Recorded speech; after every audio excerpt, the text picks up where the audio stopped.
inflammation. But then we have patients who are suffering from certain ailments that conventional medicine really doesn't recognize. For example, mold toxicity. There really is no room for mold toxicity in conventional medicine.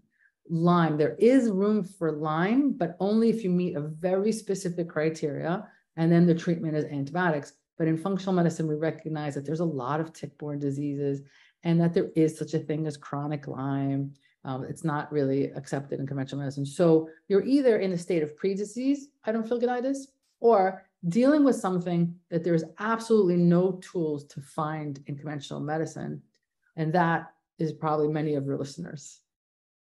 Well, hi, everybody. I'm super excited to introduce our guest today, and it's Efrat LaMandre, known as Dr. E. She is the founder of the KnewMethod, where she empowers patients to realize that their symptoms are not in their heads. As a result, she helps people optimize their health, prevent illness, reduces medication, and helps them feel great.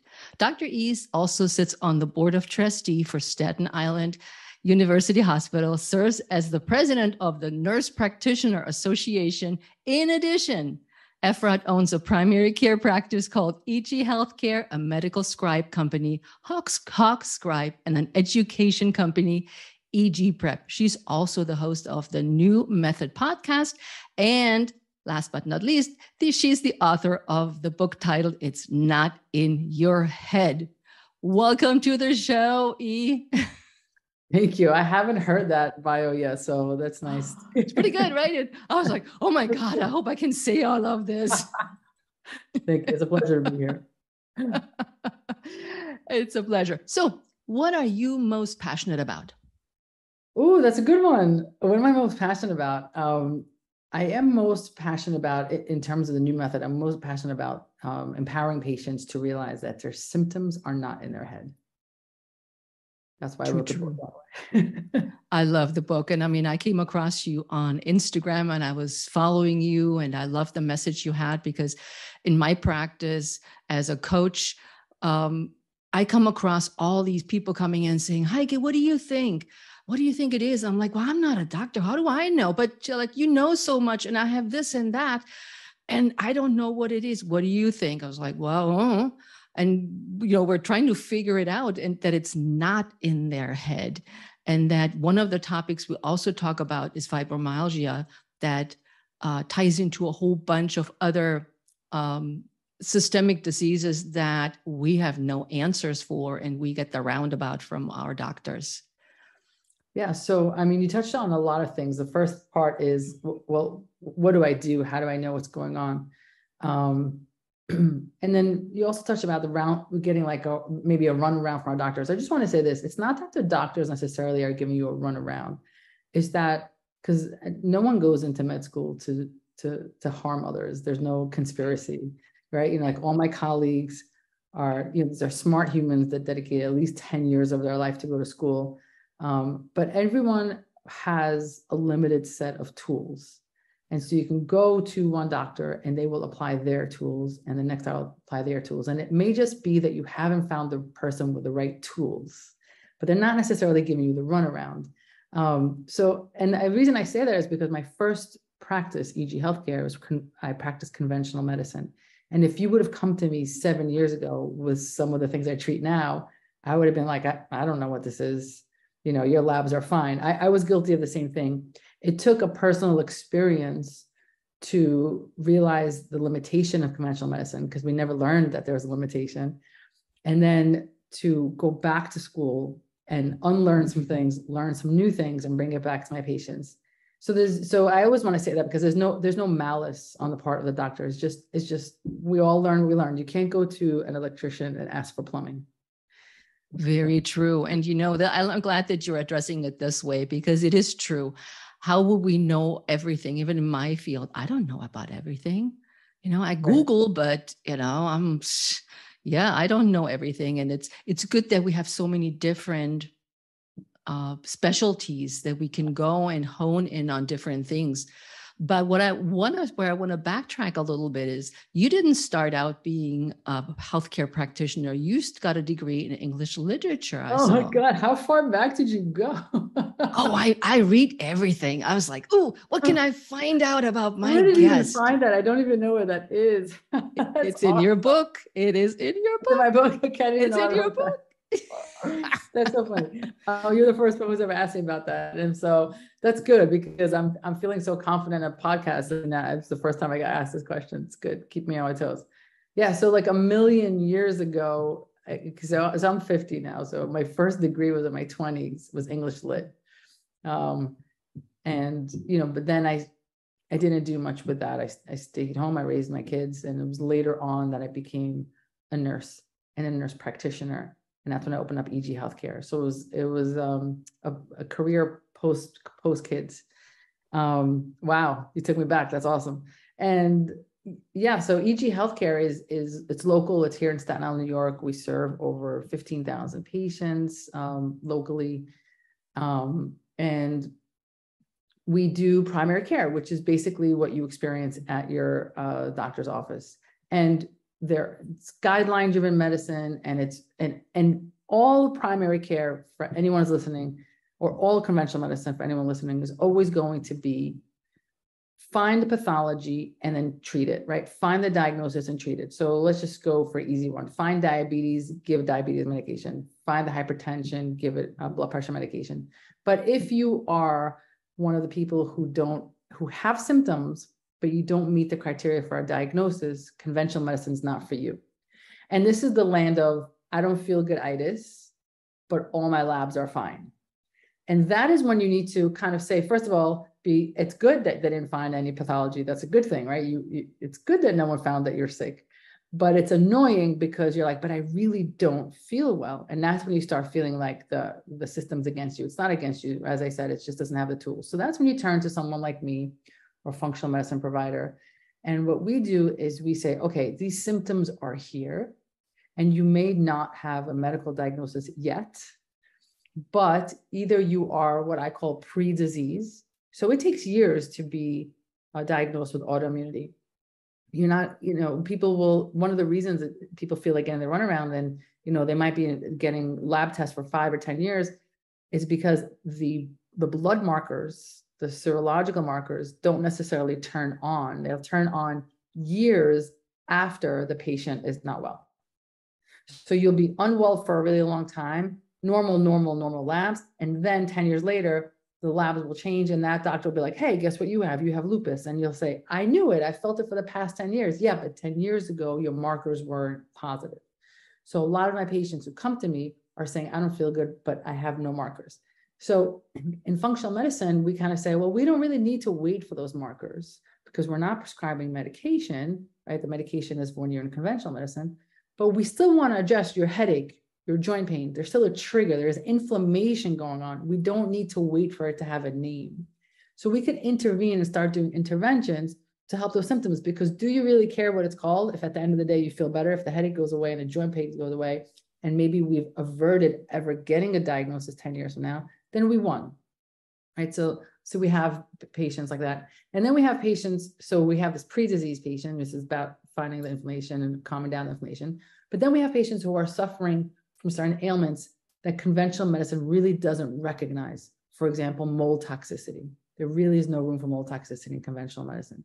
Lyme, there is room for Lyme, but only if you meet a very specific criteria, and then the treatment is antibiotics. But in functional medicine, we recognize that there's a lot of tick-borne diseases, and that there is such a thing as chronic Lyme. It's not really accepted in conventional medicine. So you're either in a state of pre-disease, I don't feel good-itis, or dealing with something that there's absolutely no tools to find in conventional medicine. And that is probably many of your listeners. And I love that, because also you use the term functional in modern medicine. Is that what you would consider modern? I would say versus functional medicine, conventional medicine it's so necessary. It's without question. But anytime you look at any type of algorithm in functional medicine, let's just say blood pressure, the very first line will say, lifestyle modification, and then the second line will be which medication to get. So in conventional medicine, we skip that line of lifestyle. We just tell the patient, hey, listen, just lose some weight, go to the gym, and here's some medication. And so, and again, not because of malice, because they never really teach us that in conventional medicine. Like, what does that mean, lifestyle modification? Like, how do we do that? How do we measure it? How do, right? So you skip the line. So it's in conventional medicine to discuss lifestyle modification, but there's no one's doing it. So we're actually the very first line of absolutely every single algorithm in conventional medicine is lifestyle modification. So that's what functional medicine is. Functional medicine is utilizing all the tools of conventional medicine, the labs, the objective markers, but using as much lifestyle modification. Lifestyle means food, supplements, environment, sleep, stress, movement, all of that to move the needle on your health to either reduce or not need medication. So functional medicine is conventional medicine leveled up. You know, I call my practice not just, I teach Pilates and nutrition and strength and intermittent fasting. I call it a whole body approach. It's like when I work with clients or with groups, it's not just about wanting to lose weight, wanting to be a better faster, because I also have to teach them that intermittent fasting can increase their inflammation. It's not always a sure thing. And I look at it more from like you, from an integrative point of view, as opposed to, oh, here we do Pilates. And they're like, no, Pilates has this and this and this and this and this layer. So let's go dive deep into that. And that's one of the things I love about integrative medicine. And just recently, I sent one of my clients to an integrative medicine specialist here in Maryland, where I am, because she has rheumatoid arthritis and her doctor wants to put her on massive drugs. And I said, listen, let's explore other possibilities, see what somebody else with a different perspective and a different toolkit can offer you, and see if that is something that works with you, with your lifestyle, and with what your body needs. You know, maybe you don't need to be on those mega strong drugs, but like you said earlier, there's only so many tools you have when you're trained in a certain way, if that's where you focus on. Yep. So my daughter had Lyme, so I hear you about the Lyme. Yep. Yeah. So let's speak to both of those. So rheumatoid arthritis, like any autoimmune issue, is going to be treated with something that is one manner or another going to suppress your immune system. So it's this conversation that says something went haywire in your immune system. It is now attacking yourself. Rheumatoid will be joints, psoriasis will be skin, right? So something's attacking your own body. And since we don't really know in conventional medicine how to really target that very specific attack, we're just going to shut down the whole immune system, calm down the whole immune system. That's a tool set we have. Each medication does it differently and a different layer of the immune system, but that's what it is. It's a complete fire suppression. And the patient feels better, but now you have the side effects of having a suppressed immune system. So in functional medicine, we say, okay, but what happened that caused that trigger for that immune system to go awry? And when you sit down with the patient, my consults take about an hour, the patient will tell me the story. And then I go back in time to when they were born until however old they are. And so when you start like pulling the camera out, you could start seeing, what happened here? What happened here? Is it your belly? Is it ever since you had your concussion? Is it ever since you had a divorce, ever since you had COVID? But what happened here? And when you start peeling it back and looking at the source of inflammation, you can't cure the autoimmunity. No one should ever claim to cure an autoimmunity, but you can make it where the flare-ups are so insignificant that it feels cured. So for example, I have a patient with rheumatoid arthritis. We cleaned up her nutrition, and without question, for her, any amount of sugar, the next day her joints are stiff. Without question. She's so clean now that she knows that. So even if she's having a gluten-free, dairy-free cookie, the next day she has trouble making a fist. So now this is a person who has complete control over her health destiny. If she chooses to have a cookie, the next day she can't move. If she chooses to refrain, she is completely mobile and completely able to have her life. This is control. This is complete control. She now knows the trigger of what is causing that cascade of inflammation that is attacking her joints. And that is what we hope to achieve in functional medicine. that you are going to be able to figure out your triggers.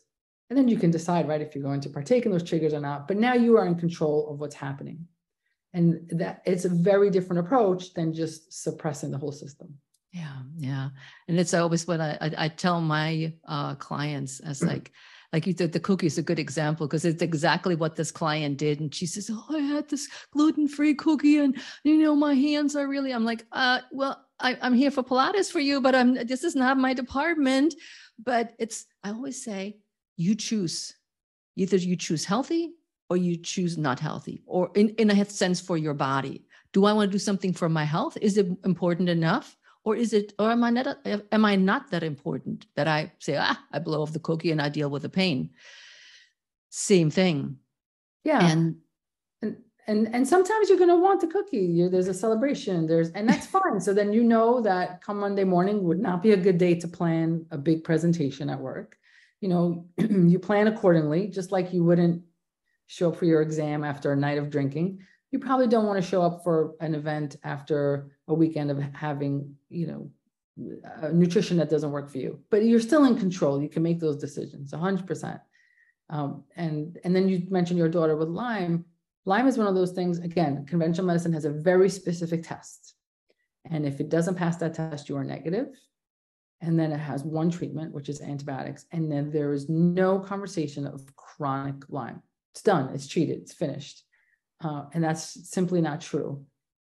There are labs out there, unfortunately not covered by insurance, that can pick up Lyme and other tick-borne diseases that Quest Diagnosis is not picking up. And then there's this conversation that, great, thanks, I got the antibiotics, and I'm not against it, especially early on with Lyme, you're going to want the antibiotics. But that Lyme now could have triggered in that patient a whole cascade of events, of inflammatory events. It may have triggered an autoimmune event. It may have triggered IBS. And all of that is making the patient unwell. So great, you took the antibiotics, but what are we doing with this whole cascade of symptoms that happen? And that is chronic Lyme, right? So we have to address all of that as well. And that there's just no room for that. Yeah, I know what bring that around that conversation to fibromyalgia, because that's also that it ties all in so well with that, where you're going, okay, and I titled this episode Fibromyalgia, Is It All in Your Head? So that's the title of our episode, because I want to bring these two things together. I want to go through the symptoms and what is fibro, and then tie it in with, in the end, again, with what we're talking about is it in your head? What can I do? So what is fibromyalgia? Okay, so this is really good. I'm doing a live podcast on this next week, but I'm sure this is being aired after that.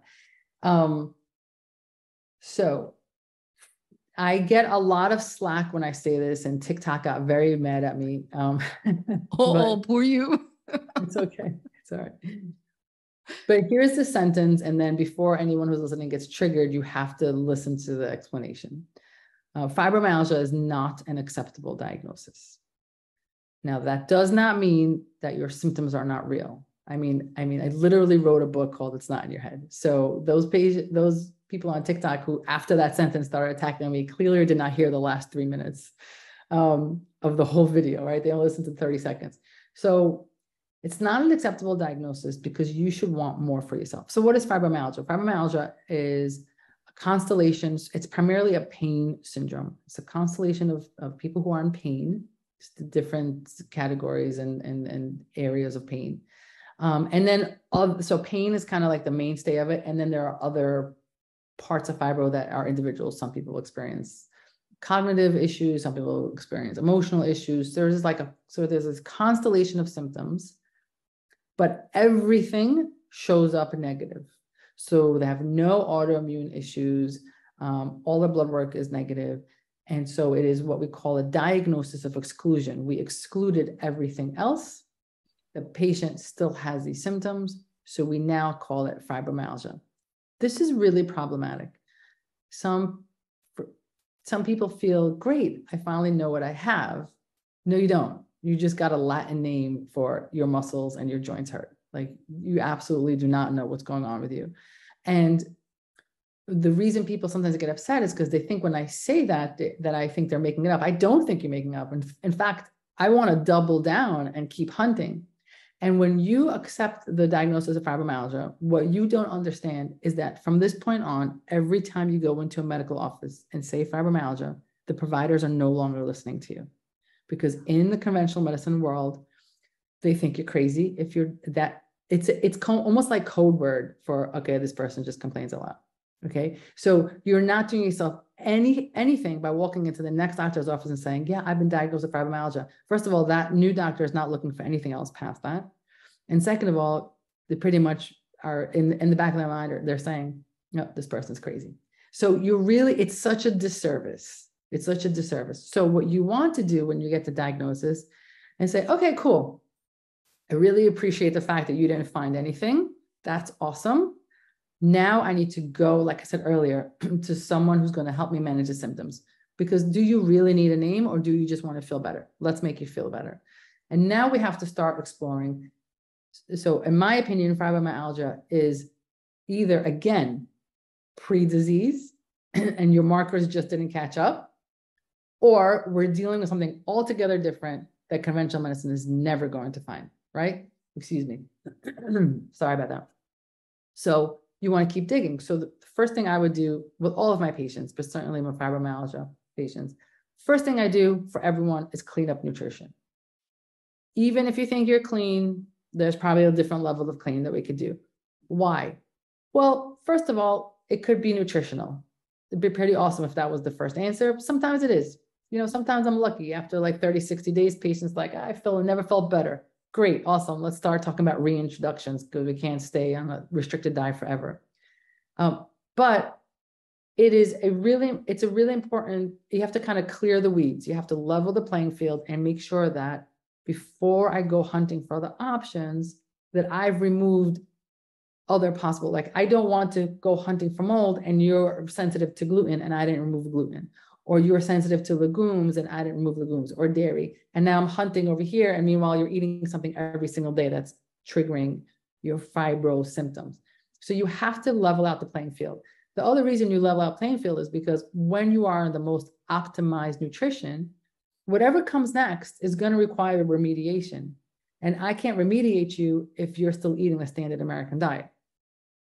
So step one, and this is in my book also, because whether you choose to work with me or someone else or do it on your own, there has to be a method. That's why I called it the new method. New, because you always knew there was a better way. Method, because you just don't want to be haphazard about it, right? So the new method. So start with nutrition. And you do a symptom check-in. I do like a symptom check-in with my patients first. I get a score.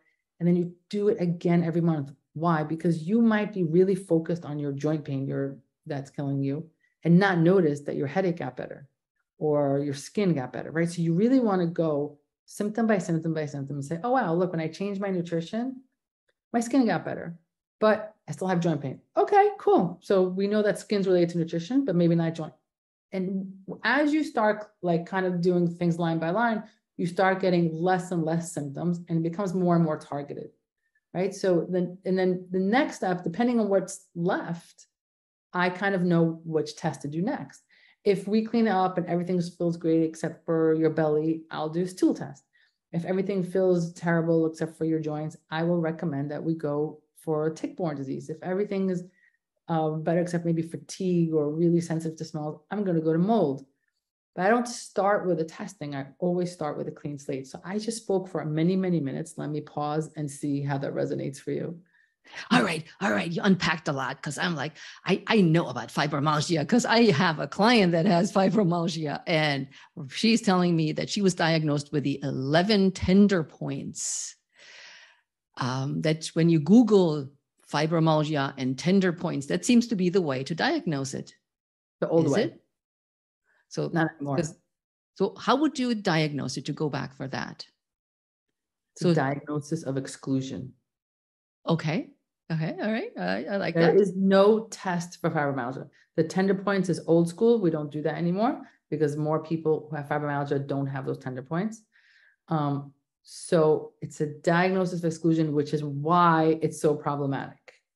And there's a new test that they're trying to market called the F/M test that they're saying is the fibro test. But all that test tests for is certain inflammatory markers that they're saying are found in people with fibromyalgia. So all you're basically saying, like everyone's excited about this test, but I'm like, great, you just told me you have inflammation and a specific pattern of inflammation and people have fibromyalgia. That still did nothing to figure out the trigger of this.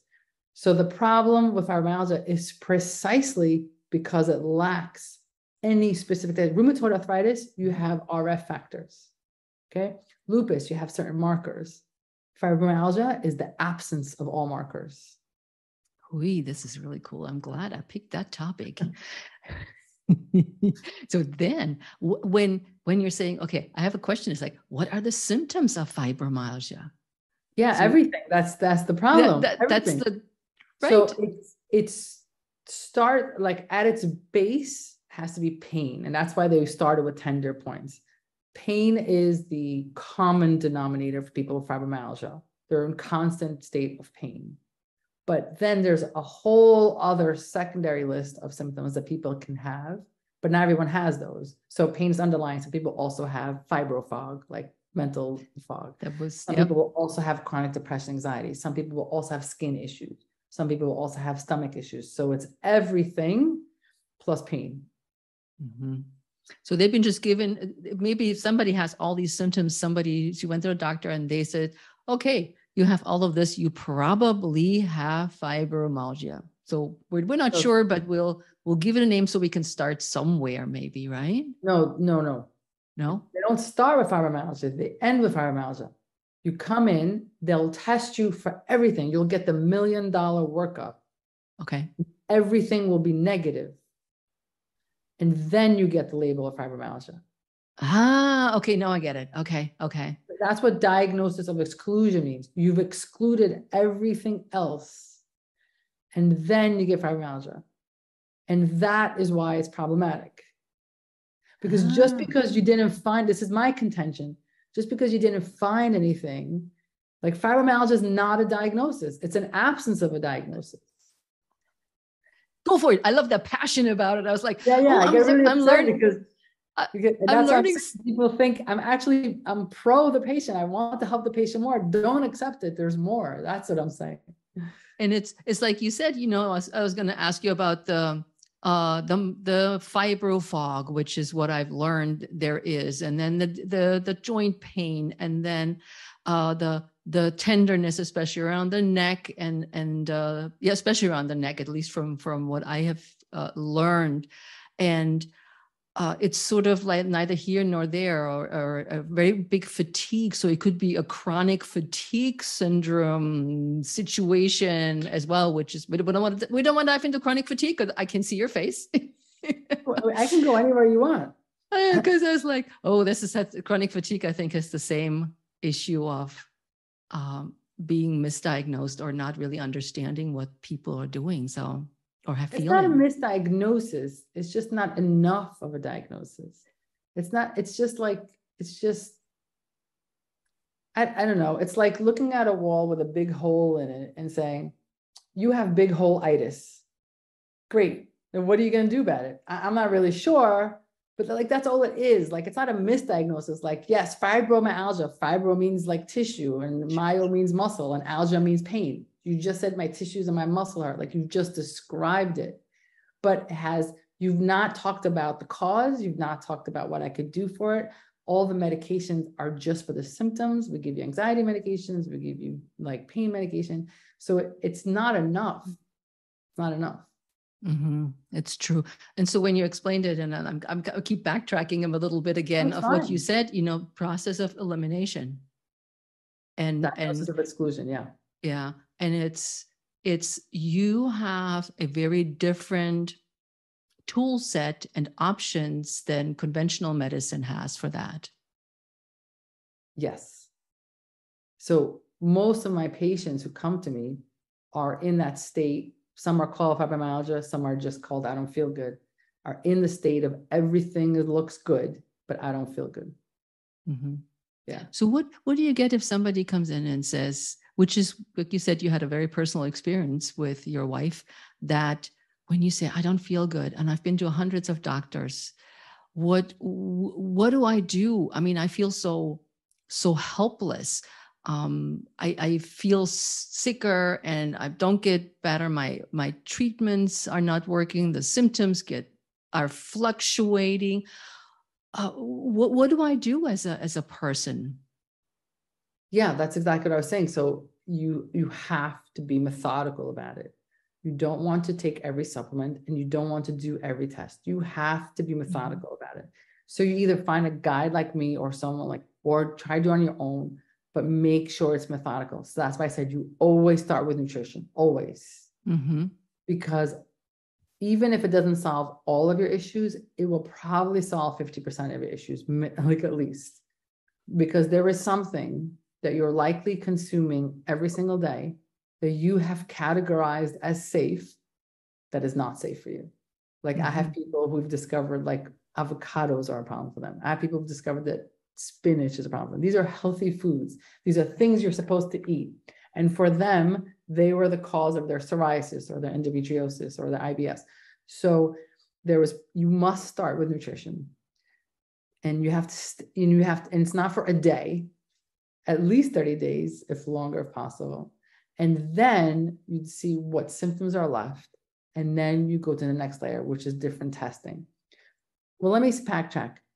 Anyone who's listening to this and not feeling well, you first start with your primary care. Never, ever self-diagnose. Never skip the step of going to conventional medicine, because you do not want to mess around with like mole testing and you're walking around, God forbid, with cancer or anemia or a thyroid issue. So never skip that part. Conventional medicine first. All the specialist referrals they send to next. Do every test, every image that anyone recommends. Then when they don't find anything, that's when you start going to these other sources. Never skip that step, because you will not get better. I cannot remediate you from mold. You won't get better if you're walking around anemic or a thyroid that's out of control, right? So never skip that step. So nutrition, and then specialized testing depending on the symptoms. And then whatever that testing comes up with, you're going to have targeted like remediation for that issue. And I oftentimes hear too that alternative medicine is not covered by insurance. Correct. And people are like, this is crazy expensive. I pay out of pocket. I can't afford this. You could say, well, it's your health. But I hear you. I mean, why is it not covered by insurance? What is the issue there? I think. Okay, that is a whole podcast. I lecture on this topic in college about healthcare policy and finance. Why is it not? Okay. Can we hope that it will eventually be there? It will not be covered. It will never be covered. Okay. It will never be covered. It will never be covered. Competition. Yeah, it sounds like competition to doctors. It's not competition. It's just not structured. The system of healthcare in this country, it works on codes. You must have a diagnosis code, and then there's procedure codes, and all of this is the absence of that, right? I just spent 45 minutes on follow-up with my patient talking about, how to manage her stress, how she should take her supplements. There's no code for that. So I can never get paid for that through insurance. The amount of time that any one of us spends on a functional medicine patient one-on-one, there's no code on the planet that can compensate anyone for that time. It's not possible. And a lot of times there's also no diagnosis code because there's no diagnosis. There's just no way that this will fit into the current system. It's just not possible. There's no malice. There's no competition. It's not even, it's two different languages. It can't happen. So if anyone's waiting for it to happen, it's not happening. Okay, because in my head, I was thinking, it's the drug companies. They want to sell their crap. And it's like, no. No, the drug companies have their own agenda and there's different issues with that. But on this particular, it's just not possible. The healthcare system is driven by volume. You have to see a lot of, like, time is not a factor. And you need time to do this. You need time, education, prevention, right? It's just like they don't pay for the gyms. They don't pay for anything preventative. They don't pay for Pilates either. No. Yeah, it doesn't fit in the algorithm. I don't have a code either. Exactly. Yeah. But listen, ultimately, it is. I get that there are some people that truly cannot afford it, and I am.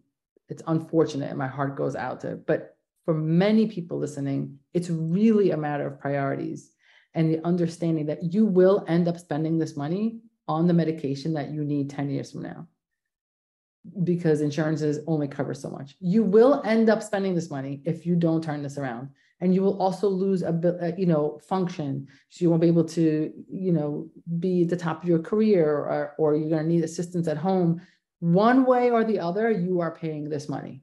So you either pay it up front and get it together and get yourself to a place where you can function optimally and not need as much help, and, be able to work and be with your loved ones, whatever your world looks like. Or you will pay it at the end of your life with assistance and medication. But one way or the other, you're paying for it. This is going to be a future podcast of mine that I've recorded that will be aired after the summer around that topic. So let's talk about the new method that you invented. Tell us more about it. I know you touched on it, but I want the listeners to know more about it. And yeah, tell us. I appreciate it. So, like I said, I started at EG Healthcare, and then my wife had a personal journey. I won't get into it now. It's in the book. And I realized that there was more to medicine. So I started bringing it back to my practice, like a little bit at a time. And then I realized that this is really where it's at for me.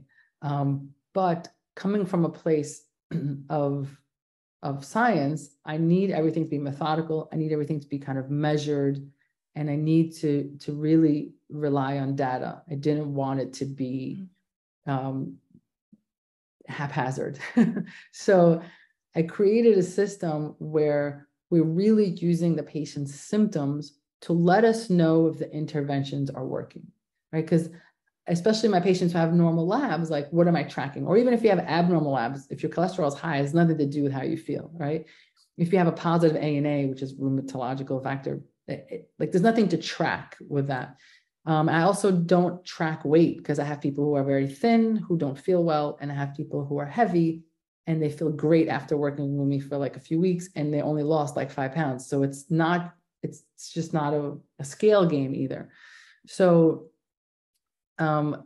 we use the symptoms, and then we methodically target what's going on, and then we use the symptoms to see if our interventions are working. So I don't usually take on one-on-one patients at this point anymore, but I have coaches that work with me, and but I do see all my game changers. We call our patients game changers because change the game of your life.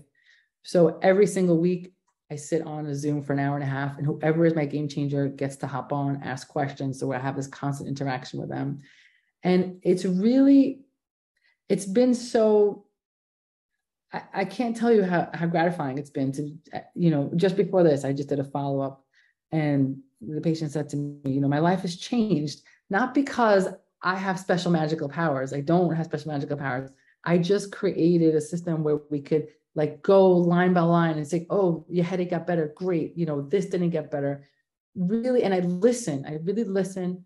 And I look at the whole, like, this patient's nutrition was right, but we just spent the whole time talking about how to manage her stress and when she could take her supplements. So it's not, it's never one thing. It's all of it together. So that's what the new method is about. It's called the new method, spelled with a K, because you always knew there was a better way. The patients know. They're like, I knew something was going on. I knew there had to be a better answer. I know I'm not crazy. They know. And in the method, because I really wanted to be very designed in a way where we could track and make changes as necessary. Absolutely. You know what? Tracking to me is key. When I hear, oh, I don't want to track my nutrition. Oh, I don't want to track my this. It's like, well, how are you going to hold yourself responsible for the tests or the things you're doing in your lifestyle? Or in your case, how do you feel better if you don't track? Right. And we do the tracking for you, so you don't have to track. Ooh. Yeah. So, I mean, right before every meeting, we send you something that you have to put in. But it's not like homework. You just have to do it before the meeting. And then we graph it for you and we track it for you. So we use really cool software for it.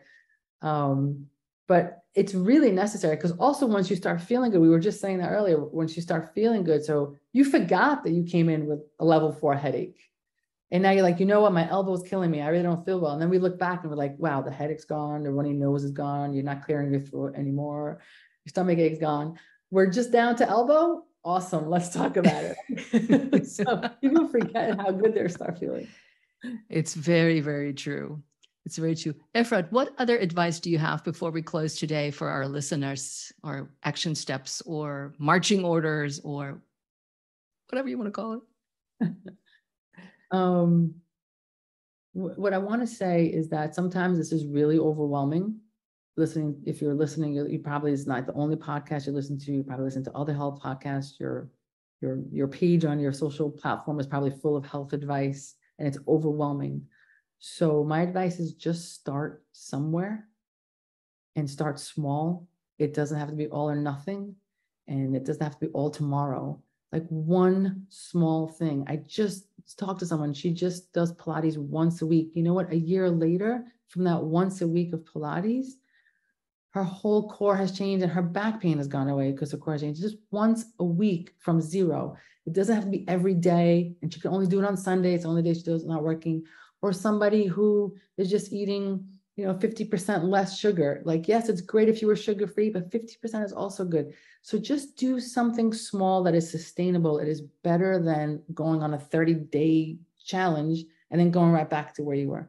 Something small, something sustainable, keep it up, and you will see the difference over time.